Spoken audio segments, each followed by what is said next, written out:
రొటీన్గా కాకుండా ఒకసారి చికెన్ కర్రీని ఇలా ట్రై చేయండి.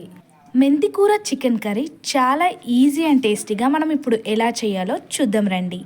ఎలా ఉన్నారందరూ? Welcome back to my YouTube channel Vihas world.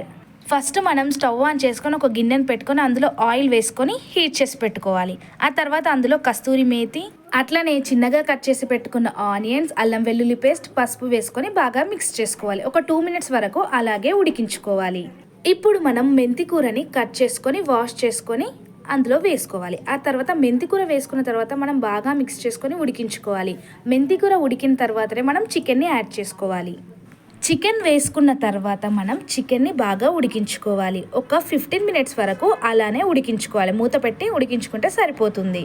ఆకుకూరలు తినని వాళ్ళు ఇలా చికెన్లో వేస్తే ఖచ్చితంగా తింటారు. మెంతికూర వేసి వండుకోవడం వల్ల మనకి చాలా టేస్టీగా ఉంటుంది చికెన్ కర్రీ.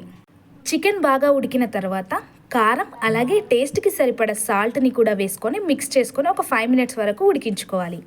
అట్లనే కొంచెం గరం మసాలాని కూడా వేసుకోవాలి, లేదంటే మనం చికెన్ మసాలాని కూడా వేసుకోవచ్చు. తర్వాత కొన్ని వాటర్ చికెన్లో వేసుకొని ఒక 5 మినిట్స్ వరకు మనం అలాగే ఉడికించుకుంటే చికెన్ కర్రీ రెడీ అయిపోతుంది.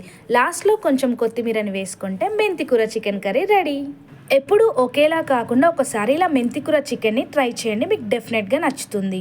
మరిన్ని వీడియోస్ కోసం ఛానల్ని వెంటనే సబ్స్క్రైబ్ చేసుకోండి. వీడియో నచ్చితే లైక్ అండ్ షేర్ చేయడం మర్చిపోకండి. Thanks for watching this video till the end. Subscribe for more videos. See in the next video. Bye.